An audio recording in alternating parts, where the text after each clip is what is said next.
ဖြစ်ခဲ့ပေါ့ဒါပေမဲ့အဲ့ကာလာတော့သူရဲကောင်းဖြစ်ခဲ့တဲ့ကာလာတစ်ခုမှာပေါ့လေဟုတ်ဆိုကျွန်တော်တို့တော်လိုင်းရေးစဖြစ်တဲ့အခါကျဟိုဒီပူကျိုးအောင်ကြီးနဲ့သူတို့ဒီခေါင်းဆောင်တွေလွတ်ပေးရမယ်ဆိုတာဟိုစတိုကန်တစ်ခုဖြစ်ခဲ့တာပေါ့အဲ့ကာလာဒါပေမဲ့ဩဂတ်စ်လ26နေ့ကျတော့ဟိုခက်ကလည်းပြောင်းသွားပြီစိတ်နဲ့26ရက်နေ့ကတော့ထူးဟို26နေ့မဟုတ်ဗျာသူ့လွတ်ပြီး25ရက်နေ့ဖြစ်လိုက်25ရက်နေ့မှာသူလွတ်အဲ့နေ့ညနေမှာသူကဟိုအလုပ်တယ်ပေါ့အဲ့နေ့ညနေမှာသူကအဲ့မီနီကုန်းကဘရူမာကွင်းမှာသူကဟိုအဲ့တော့မပြစ်မှားလဲဆိုပြောတယ်သူကတော်စိတ်ကြပါအဲ့လိုဖြစ်ပြီးဦးအောင်ကြီးရဲ့ဟိုဦးအောင်ကြီးကဒီပြည်သူရဲ့ယုံကြည်မှုကတော်ကျဆင်းသွားအဲ့စကားတစ်ခွန်းနဲ့မတော့ဟိုဖြစ်ပုံရပါကျွန်တော်တို့ဒီခေါင်းဆောင်တွေကိုဖမ်းထားတဲ့အခါမှာပြည်သူနဲ့ကင်းကွာအောင်လုပ်လိုက်တဲ့အခါကျလုံငယ်တလနှစ်လသူဒီဥစားပေါ့ဒီသူဖမ်းခံရသူဇူလိုင်လမှာဖမ်းခံရဩဂတ်မှာပြန်လွတ်လာတယ်ဒီတလလောက်ပေါ့နော်ဟိုဒီတော့တင်မှာအချိန်ကြီးပြောင်းလဲသွားပြီလေအချိန်ကြီးပြောင်းလဲသွားပြီလူတွေအုံနဲ့ကျင်းနေဖြစ်တဲ့အခါမှာသူကဘာပဲဖြစ်ဖြစ်ဒါဟိုနိုင်ငံရေးသမားတယောက်နဲ့ထိမ့်သိမ့်မှုတွေသူတယောက်တည်းမဟုတ်ပါဘူးဥစားဒေါအောင်ဆန်းစုကြည်လည်းပထမအဆုံးမိန့်ကောဒေါအောင်ဆန်းစုကြည်ဩဂတ်16နေ့မှာပြောခဲ့အဲ့မှာသူကဟိုဒီပြည်တီဆောင်ရဲ့တက်မတော်နဲ့ပြည်ချစ်တဲ့ပြည်သူကြားမှာစိတ်ဝုန်းပုံဖြစ်စေခြင်းမှုဆိုတာသူလည်းပြောတာပဲဒါပေမဲ့ဒိုစုပြောအဲ့ကမကြိုက်တဲ့လူရှိရပဲသိလားဘာလို့ဆိုတော့အဲ့ချိန်မှာလူတပ်ပွဲကြီးကဖြစ်နေကြပြောတာဟုတ်ဒါပေမဲ့ဟိုစွန့်စားပြီးတော့ဒါကိုပြောကြတယ်ဒါပေမဲ့ဒေါက်တာဗိုလ်ချုပ်အောင်ကြီးကတော့တက်မတော်ခေါင်းဆောင်တယောက်လည်းဖြစ်တော့အဲ့လိုပြောတော့ဆိုးတာပါဗိုလ်ချုပ်ဒေါန်ဆန်းစုကြည်ကတော့နောက်ပိုင်းမှာသူ့ရဲ့အရေးချင်းရပေါ့ပြည်သူကပူပြီးလက်ခံလာတဲ့အခါမှာဟိုဒီဟိုမှာပေါ့ဒီပါတီခေါင်းဆောင်ဖြစ်လာတဲ့အခါပြည်သူထောက်ခံမှုကတော်တော်လေးကြီးသွားပြီပေါ့နော်အဲ့ဒီ88ဒီနောက်ပိုင်းကိုရောက်လာတဲ့အခါမှာလည်းသူ့ရဲ့ဟိုစင်ញင်တုံတရားနဲ့ပြောဆိုမှုပေါ့လေဟိုအဲ့အမျိုးတွေပေါ့လေဟိုတချို့ကိစ္စတွေသူသဘောမတူပေမဲ့စင်ញင်ပြီးပြောဆိုတာရှိတယ်သူဒီတဲ့ကိုဝင်လာတဲ့ပုံစံကလည်းဟိုသူကဟိုစီးစားပြီးတော့သူကဟိုသူ့အလုပ်ရှိနေအောင်အဲဒီကသူကပါရီတင်တန်းအတွက်သူက research လုပ်နေတဲ့ကိစ္စတခုရှိတယ်လေ minimum ကောင်းသူလားပြုစုတာဟုတ်ပြုစုပြီးလို့ရှိရင်သူကအဲ့ PhD အတွက်စာရန်ကိုသူပြန်လုပ်ပြီးတော့သူက PhD ဆက်ယူဖို့ကိစ္စရှိဒါလည်း political science နဲ့သူက master ရထားတာဟုတ်အဲသူကဟို PhD သွားဖို့အတွက်သူကဟိုဒီဟိုဆက်လုပ်ဖို့ရှိတော့အဲ့ဟာကိုသူပြန်လုပ်မယ်ဆိုရင်နိုင်ငံရေးကောင်းဆောင်သူကလုပ်ဖို့စိတ်ကူးမရှိဘူးလို့ကျွန်တော်ထင်တယ်ဒါပေမဲ့ဟိုအဲ့ကြောင့်မို့သူဒီမင်္ဂိုးမပြောခင်မှာဟိုသူကဗောလေဒီကျောင်းသား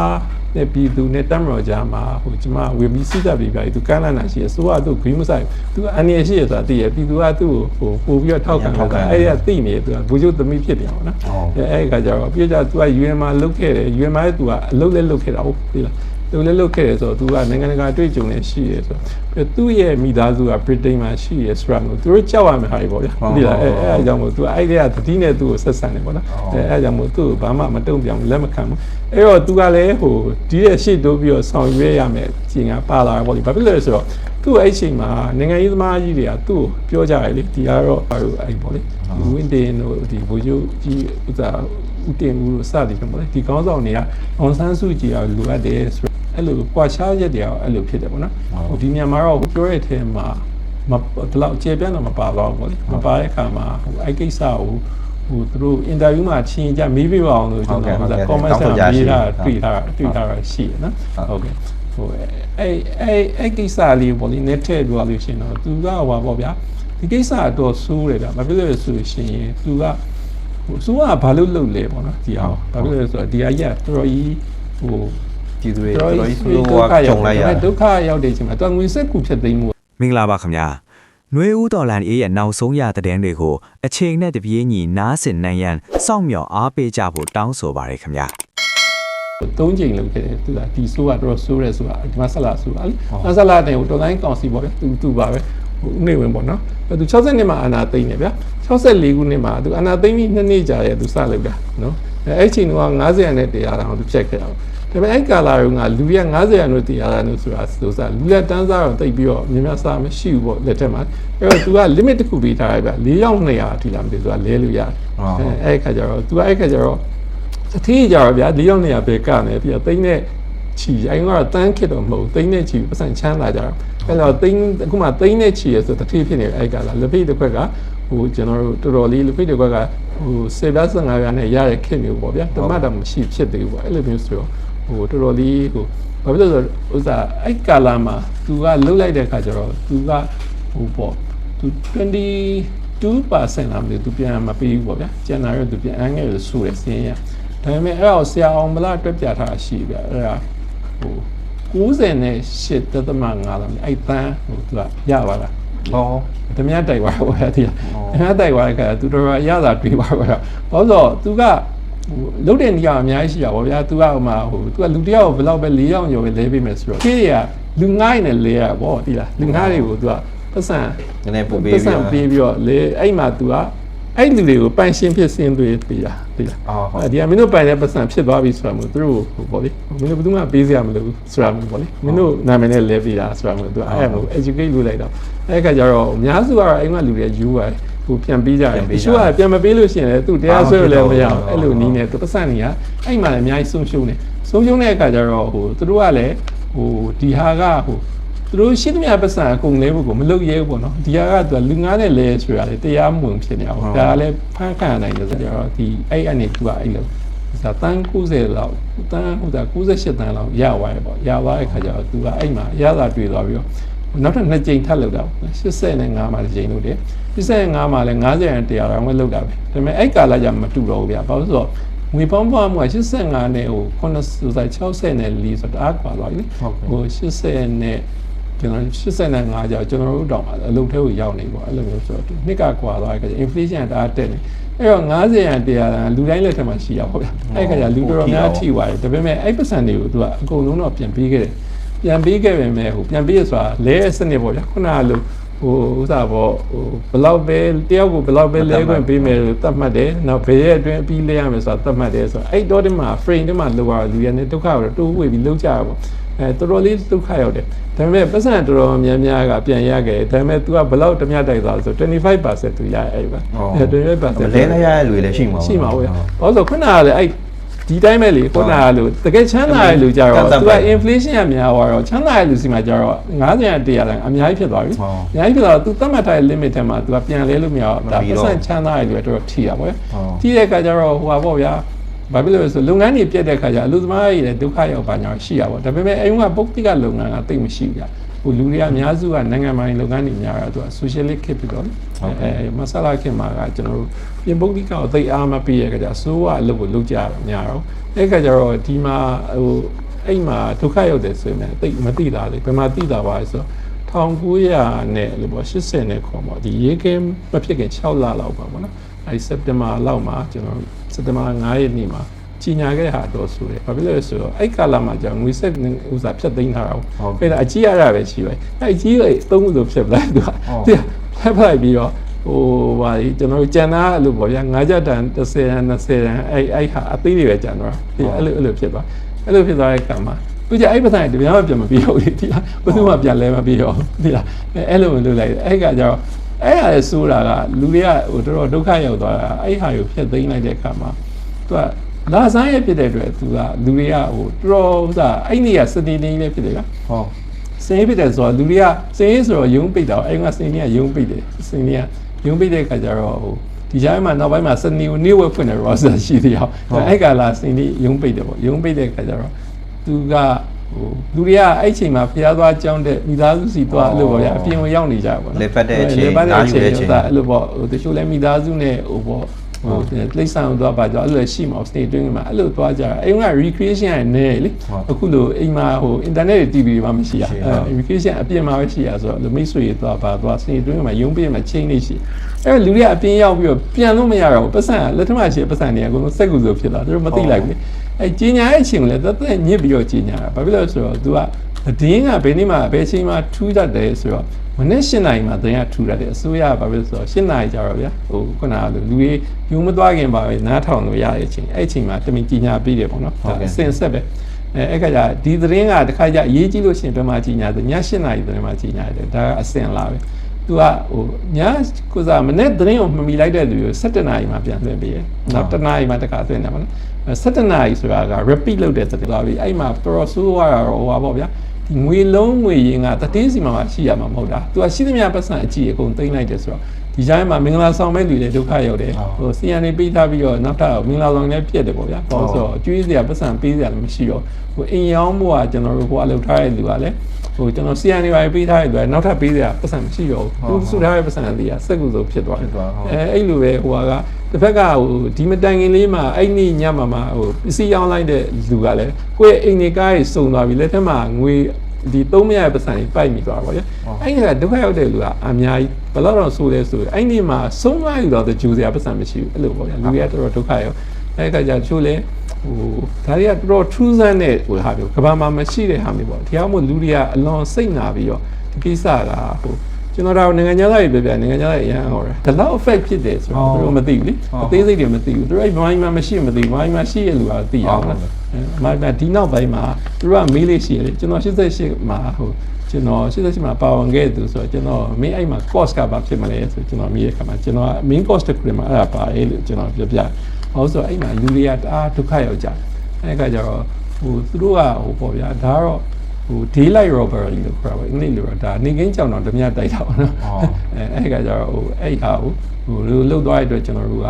ပတ်စံနေဟိုပြည်သူစီရပြဆင်းရဲချမ်းသာမရွေးအကုန်စီရ UI ဆိုတဲ့သဘောဖြစ်တာပေါ့နော်ဟို level ဖို့လည်းမရှိတော့ဘူးဆိုတော့အဲ့ကမှာဟိုဥစားပတ်စံတွေပြန်မရဘူးပေါ့နော်အဲ့ကကြတော့အဲ့မှာចောင်းသားတွေမချင်မနှက်ဖြစ်ပြီးတော့ငွေဆက်ကူအေးခင်းလာဖြစ်တာပေါ့ဘာလို့ဆိုတော့အဆောင်ကြီးသွင်းရလည်းမရှိပေါ့နော်အကုန်ပြဿနာတွေတက်အဲ့ကကြတော့ဟိုနောက်ဆုံးကျောင်းပိတ်တော့လည်းပြန်စရာမရှိဘူးကျောင်းရုပ်တရက်ရေးခင်းပြီးတော့သူကထုံးစံတိုင်းရေးခင်းဖြစ်ကျောင်းပိတ်ပြီးပေါ့ကျောင်းပိတ်တော့ယထာကပြီးစရာမရှိဘူး လည်းပို့စရာမရှိ ပို့စရာမရှိအဲ့လိုဖြစ်တာပေါ့နော်အဲ့လိုဒုက္ခရောက်ဒါပေမဲ့အဲ့ကိစ္စကလည်းဟိုကျောင်းသားတွေတွေမမေ့နိုင်ကြဖြစ်တာပေါ့ဗျာသိလားအဲ့ခါကျတော့ဒီရဲ့အဆက်ကဟိုကျွန်တော်တို့ဒီ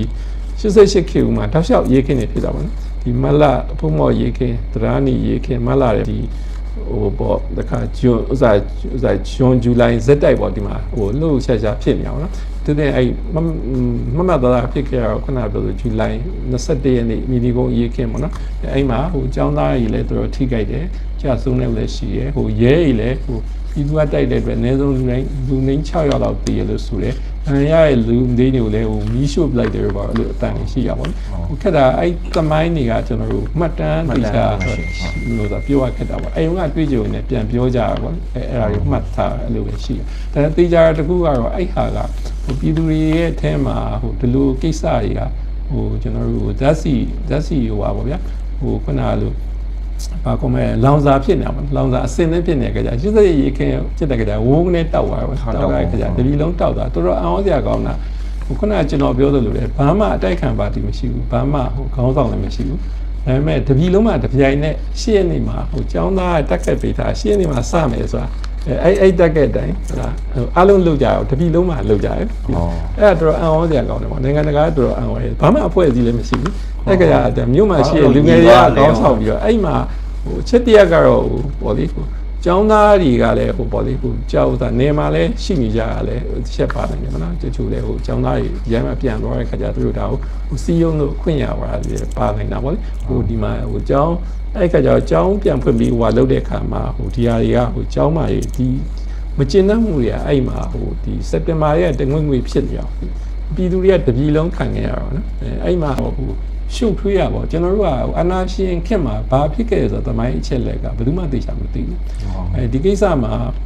ကျွန်တော်တို့ပေါ့လေဟိုဒီလောက်ဓမြတိုက်မှုဖြစ်တဲ့အခါမှာအာနာပိုင်ကြီးကအခွင့်အရေးဘယ်လောက်ရခဲ့လဲဟိုသူတို့ကြိုပြီးပတ်စံနေပါလဲကြလားဆိုတော့ဘယ်သူမှကြာမသိဘူးပေါ့နော်ဒါပေမဲ့အဲ့မှာလည်းယူဆ2မျိုးရှိတာပေါ့ဗျာယူဆ2မျိုးရှိဆိုတာတစ်မျိုးကတော့သူတို့ကြိုတီးကြရဲဟိုအနည်းဆုံးအရေးမွက်တီးတာပေါ့အဲ့မှာဘယ်လောက်တောင်ဆိုးရလဲဆိုတော့ဒီဟာသတင်းကထွက်နေရပါမကြခင်ငွေဆက်ကွေသိမ့်လိုက်မယ်ဆိုတဲ့သတင်းကထွက်တယ်ဗျာထွက်တဲ့အခါကျတော့လူရဲ့စိတ်ပူတာပေါ့နော်စိတ်ပူတဲ့အခါကျငွေဆက်ကွေသိမ့်မယ်လေလဲထားကြအောင်ပါညာပေါ့ဒီအသိနဲ့လဲထားရပါညာပြောတဲ့လူတွေကိုဟိုဗာလဲကောင်းတာကဖြန့်တယ်ဆိုပြီးအဲ့လူတွေဖမ်းတာဗျာဗျာ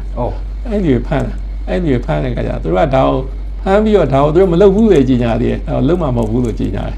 ်ကျညာပြောအဲ့လိုပြောလှုပ်တဲ့ကောင်ဘယ်လောက်ထူးဆန်းလဲဆိုတော့အဲ့ဖမ်းထားတဲ့လူတွေကရုံးတော်မတင်ရသေးဘူးဥစားရဲစခန်းမှာပဲချုပ်ထားမှရှိသေးဒါပေမဲ့ဒီတော့ဆိုသူတို့ကြောင်ရင်းထားတဲ့ဟာကိုလှုပ်သေးတယ်လှုပ်သေးတယ်လုံးမယ်လို့ပြောတဲ့သူတွေကိုလည်းထပ်ပြီးတော့ရေးယူသေးတယ်ရေးလည်းယူသေးတယ်ပြောကြအဲ့လူတွေနောက်ဆုံးတကယ်လှုပ်လိုက်တဲ့အခါမှာလည်းအဲ့လူကိုအာနာပါတာလွတ်မပေးဘူးထပ်ရေးယူသေးတယ်ထပ်ပြီးတော့အဲ့သုံးတာတည်းမူလာကသူတို့ပြောရဲ့ကာလာကသူတို့ကအဲ့အမှုနဲ့ရောက်တယ်ဆိုပြီးတော့အဲ့လိုပေါ့လေဒါပေမဲ့ ရုံးရောက်ရင်တော့ဒါကဟိုသူတို့ရှင်းနေပြီပါဥစားထောက်ပြရင်တော့လွတ်ချင်လည်းလွတ်မှာထောင်တော့ကြာကောင်မှကြာမယ်ပေါ့ဗျာဒါပေမဲ့ဆူလူရာကဒီမို့ဆွဲတင်တယ်ဒိတ်ပဲလုံးဝမရှိဘူးဖြစ်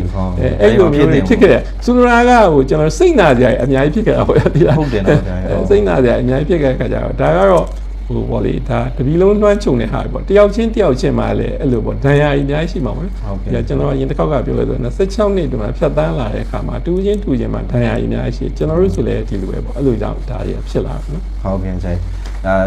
အများကြီးပဲပေါ့နော်ဒါပြောတဲ့အချိန်မှာဟိုဒီငွေဆက်ကူနဲ့ပတ်သက်တဲ့ဟာတွေဆိုလည်းအဲ့ထုံးကတော့ကျွန်တော်တို့လည်းဒါပြန်ပြီးတော့ကြုံရတဲ့လူကြီးသူမတွေပြောရတယ်ကြားဘူးတာပေါ့နော်အဲ့လိုမျိုးငွေဆက်ကူတွေဒါကြီးဘာလို့ဒါကြီးကိုကြည့်ပြီးတော့ပေါ့နော်ချုံဝက်ချငိုတဲ့သူကငိုပေါ့နော်ကိုဆုံးစီရင်တဲ့သူကဒီအဲ့လိုမျိုးတွေပေါ့နော်အဲ့လောက်တီဖြစ်သွားတယ်ဆိုတဲ့ဟာမျိုးကျွန်တော်ကကြားပဲကြားရတာပေါ့နော်ဆရာဒါပေမဲ့အဲ့နောက်ဘက်မှာဘယ်လောက်ထိဖြစ်လဲမသိခဲ့ဘူးဟုတ်ကဲ့ဒီကတော့အဆိုးဆုံးပေါ့ဗျာဟုတ်တကယ်ကြတော့ပထမအခြေအနေမှာလည်းအဲ့လိုမျိုးရှိတယ်ဘာဖြစ်လို့လဲဆိုကျွန်တော်မှတ်မိတော့1964ခုနှစ်မှာကျွန်တော်ကြားဦးတာပေါ့အဲ့ဒီကစိုင်းမင်းကြီးတယောက်ကသူ့အပင်စင်နီးပြီဆိုသူ့ပစံနေကုန်သွားရပေါ့ကုန်သွားတဲ့ခါကျသူလည်းကြံမရဖြစ်စိုင်းကငွေနဲ့လဲလိုက်တယ်လဲလိုက်တဲ့အခါမှာအဲ့ကိစ္စပေါ်သွားတော့သူရှက်ပြီးတော့သူကစူးစိုက်လုပ်သွားတယ်အဲ့လိုဖြစ်မလဲရှိတယ်အဲ့ဒါသူတော်လူကောင်းတယောက်ဆုံးရှုံးသွားရဲဆိုသူ့မိတ်ဆွေကပြောတာပေါ့ဟိုရှက်သွားတာပေါ့ဗျာဥစားဆိုတော့ခိုးရတယ်မဟုတ်ပါဘူးပစံလဲရလေရုပ်တရက်ဆိုတော့ဗျာသူလဲဟိုပင်စင်နီးမှာစုထားတဲ့ပစံလေးစုံသွားတော့နှမျောတာပေါ့အဲ့ကကြတော့အဲ့လိုဒိဗယ်မရှိရရအများကြီးဖြစ်ခဲ့တာပေါ့နော်ဟုတ်အဲ့ဆိုတော့အရင်ပြောရင်တော့ဒီရေးခင်းနေအကုန်လုံးကအာနာရှင်ရဲ့ဒါလက်ချက်တွေပဲပေါ့နော်သူလုပ်တဲ့ဟာတွေကြောင့်မလို့ပြည်သူတွေကဒီဖိနှိပ်ခံရတဲ့အခါမှာအရန်ဒါစိတ်နာကြတွေစုလာပြီးတော့ဒီလိုမျိုးအဆင့်တွေထိရောက်ကုန်တော့တာပေါ့နော်အဲ့တော့ဆိုင်ပြောလို့ပဲရှေ့ပိုင်းဒီ88မှာဆိုလဲဒီ21ကလူငယ်တွေဤတူပဲပေါ့နော်အကုန်လုံးဟာပေးဆက်ကြတွေရင်းနှီးကြတွေတိုက်ပွဲဝင်ကြတယ်အခုတော့ဒါကျွန်တော်တို့ဟိုပြောမယ်ဆိုတော့မျိုးဆက်တွေအကုန်ပေါင်းစုံပြီးလို့ပြောလို့ရတယ်ပေါ့နော်အရှေ့ပိုင်းကာလတစ်လျှောက်လုံးမှာနိုင်ငံခြားရောက်သွားတဲ့မျိုးဆက်တွေကလည်းအခုဆိုရင်ဒါဒီအခု21တော်လိုင်းအပြီးပြတ်နိုင်ဖို့အတွက်ပါဝင်ပေးနေတဲ့ဟာတွေကူညီပေးနေတဲ့ဟာတွေထင်းချောင်းပဲ့ပင်နေဟာတွေလည်းအများကြီးရှိတယ်ပေါ့နော်အဲ့လိုပဲဒီဘက်ခေတ်ဒါကြီးစက်တွေကလည်းလုံးနိုင်တဲ့အပိုင်းတွေကနေပြီးတော့နော်ဒါရှေ့တန်းကြကြလုပ်ပေးနေတဲ့ဟာတွေလည်းရှိပြီးတော့အဲ့လိုပေါ့ဟိုအပွဲသိမ်းနိုင်ဖို့အတွက်ကြိုးစားနေတယ်ဆိုတဲ့ပုံစံမျိုးကိုမြင်တာပေါ့လေနော်ဆိုင်ပြောပြတဲ့အခါမှာပဲဒီ88ကအကြောင်းအရာတွေကျွန်တော်တို့ပို့ပြီးတော့သိခွင့်ရအဓိကတော့မှတ်တမ်းမရှိဘူးဒီလောက်ထိလည်းမဖွင့်ပြသေးဘူးမတိုးတက်သေးဘူးဆိုတော့ဗောနော်ဒီဘိုင်းတွေကတော့ဆိုင်အများနဲ့ပြောလိုက်မှာကျွန်တော်တို့မှတ်သားစရာတွေရှိနေတုံးပဲဗောနော်အများနဲ့လည်းပြောပြပါဦးအဲ့တော့ဒါကတော့ဒါဆိုင်ဒါကျွန်တော်ရှင်းလေးလုံးရေးတော့ဘုံနဲ့ပတ်သက်တဲ့ဟာတွေပါနော်